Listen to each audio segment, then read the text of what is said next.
So, you want to buy a strip club. Money's not actually your first problem here. Your first problem is that in most American cities, the thing you want to buy legally cannot be built anywhere new.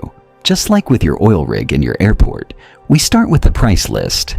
And the price here depends less on the building and more on a piece of paper. There are basically 3 tiers. The cheapest way in is to buy a small existing club in a mid-sized city, somewhere in Texas, Florida, or the Midwest. Total buy-in, land, building, liquor license, permits, sits around $300,000 to $850,000. It's a real business, but it's a local one. One bar, a stage, maybe 15 dancers on a busy Friday. Step up from there, and you're building or buying a mid-market club in a real nightlife city, Atlanta, Houston, Vegas. Now you're looking at $1 million to $3 million once you count build-out, sound, lighting, and staff. And if you want the top tier, a flagship club in Manhattan or downtown Vegas with a full liquor license, you're in different territory entirely, because in New York City, the number of full liquor licenses is capped, and the license itself, separate from the building, can run into 7 figures before you've poured a single drink. But here's the twist that doesn't exist in almost any other industry. You don't actually have to choose between money and modesty. You have to choose between money and alcohol. Several states, Texas among them, let you run a fully nude club as long as you serve no alcohol at all, the so-called juice bar model, water and soda only, cover charge and dance fees carrying the whole business. Serve liquor instead, and the dancers have to stay topless or in pasties, but you unlock the higher margin bar. Same building, same stage, completely different business, and owners pick one lane deliberately because the 2 models are taxed and policed in entirely different ways. Here's the part that makes this business unlike almost any other retail concept. You can't just build one wherever you want. Nearly every city in America has adult use zoning laws, minimum distance requirements from schools, churches, and residential areas. In most towns, once you map out those exclusion zones, there are maybe 2 or 3 legal plots left in the entire city. Whoever owns the license and the zoning approval for that specific plot owns a small permanent monopoly, because nobody is issuing a 4th one. So 3 ways to actually get in. First, build from scratch, fight the zoning board, and wait 1 to 2 years for permits. Second, buy an existing club from an owner who's retiring or cashing out, the fastest route, since the zoning and liquor license usually transfer with the sale. Or third, and this is the one Wall Street actually uses, buy shares. RCI Hospitality Holdings, ticker RICK, is publicly traded on the NASDAQ. It owns Rick's Cabaret, Tootsie's Cabaret, Scarlett's Cabaret, and about 20 other brands, roughly 50 clubs across the country. In fiscal 2025, the company pulled in $279 million in revenue. You don't need a liquor board's approval to own a piece of that. You just need a brokerage account. Okay, you've bought your club. Now the bill for keeping the lights on. Insurance alone runs higher than almost any other nightlife venue because of liability exposure. Typically several thousand to tens of thousands a year depending on size and state, and it climbs fast after any incident on the premises. Security is non-negotiable. Licensed bouncers, ID checks, cameras covering every angle, easily $10,000 to $50,000 a month at a mid-sized club. Add a DJ, bartenders, a kitchen if you serve food, cleaning crews, and a general manager who can handle both spreadsheets and 2 AM disputes. Liquor itself typically eats 18 to 20% of bar sales just in cost of goods. Then there's the annual renewal of everything: the liquor license, the cabaret or adult entertainment permit, fire inspections, health inspections. Miss one renewal window and the state doesn't warn you twice, it just shuts the doors.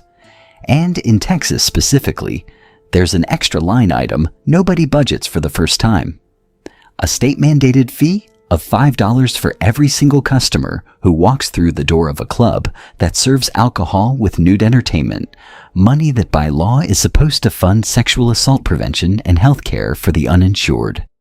Club owners fought it in court for 7 straight years, all the way to the Texas Supreme Court, and lost. Put it all together, and a mid-sized club burns through $30,000 to $100,000 a month before a single customer walks in. Now, how you actually make money. And this is where the business gets genuinely strange. For decades, the standard model was not to pay the dancers at all. Instead, the club charged them.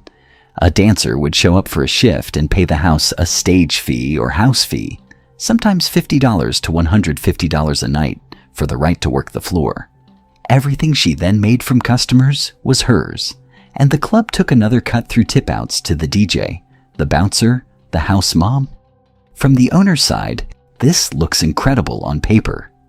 Your entire dance floor operates as unpaid, self-motivated, independent contractors who pay you for access to your customers. It's the exact inverse of a payroll. On top of that sits the actual profit engine, the VIP room. A private dance in the main room might run $20. A 30-minute VIP session can run $300 to $500, split between the house and the dancer, and a bottle of champagne that costs the club $40 gets sold across the table for $400 or more.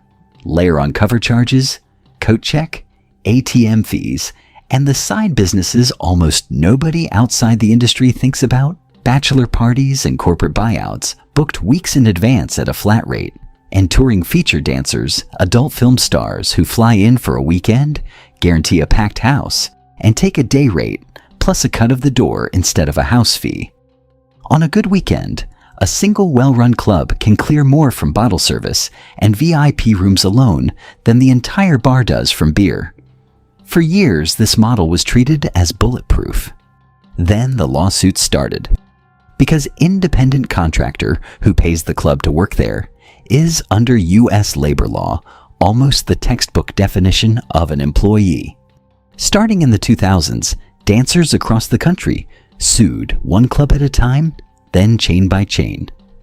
In New York, dancers at Rick's Cabaret in Manhattan won a $15 million settlement after a court ruled the club controlled nearly every aspect of their work, their schedules, their appearance, their conduct, which meant they weren't contractors at all. In California, dancers at Spearmint Rhino, Rouge, and Blue Zebra won a combined settlement worth roughly $13 million across clubs in 6 states, and as part of the deal, those clubs were barred from ever charging stage fees again. Deja Vu, one of the largest club chains in the country, settled with roughly 28,000 current and former dancers for $6.55 million.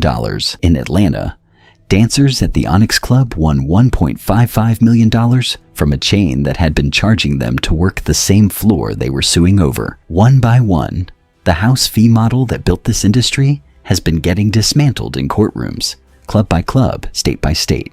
And the money problems don't stop there. Because it runs almost entirely on cash, this industry has a long, well-documented history with the IRS, and RCI Hospitality itself learned this the hard way when its CEO and CFO were indicted in New York on charges tied to underreported cash tips and payroll taxes at its Manhattan location, a case that dragged the company's stock and reputation through years of litigation before it was resolved. Which brings us to the regulatory risk sitting over the entire industry, and it isn't unique to America. In the UK, local councils can set their own cap on how many sexual entertainment venue licenses exist in their borough, and that cap is legally allowed to be 0. Edinburgh City Council voted for exactly that, a nil cap policy that effectively closes every existing club in the city once its current license lapses, and the operators had to take the council to court just to argue the policy needed a better explanation. London still has around 60 licensed venues, but more than half its boroughs have already adopted or are actively considering the same nil policy. So the asset you bought isn't just subject to zoning and liquor law, It's subject to a council vote that can, entirely legally, set your license count to 0 and not renew you out of existence. Back in the US, states can raise the legal age for entertainers, expand no alcohol buffer zones, or, as several states have done, ban full nudity anywhere alcohol is served, forcing owners to choose between the liquor license and the show. Choose wrong, or get voted against, and a $2 million asset becomes a building with a stage and no customers. So, let's actually run the numbers on a $1.5 million mid-market club. Optimistic scenario: strong location, no zoning fights, dancers correctly classified from day one, so no lawsuit exposure, bar and cover revenue, plus VIP room splits, and a couple of booked out weekends of private parties bring in roughly $3.5 million a year. Operating costs, staff, security, insurance, liquor, licensing. The state per head fee, if you're in Texas, run about $2.6 million. That leaves close to $900,000 in net profit. A payback period under 2 years. Now the realistic scenario. A former dancer files a misclassification suit that turns into a class action. Legal fees and an eventual settlement cost you $2 to $6 million over 3 years. Meanwhile, the city rezones the block next door for a new school, and your liquor license renewal gets challenged at the same council meeting where a resident group is pushing for a nil cap policy. Revenue holds steady, but your net profit for those years turns negative, and you spend more time in a deposition room than in your own VIP section, which is really the whole story of this business in one sentence. For 50 years, the entire industry was built on the idea that the dancers were customers of the club rather than employees of it, and that the club itself was a permanent fixture. Rather than a license, a council could simply decide not to renew. That idea made the numbers extraordinary.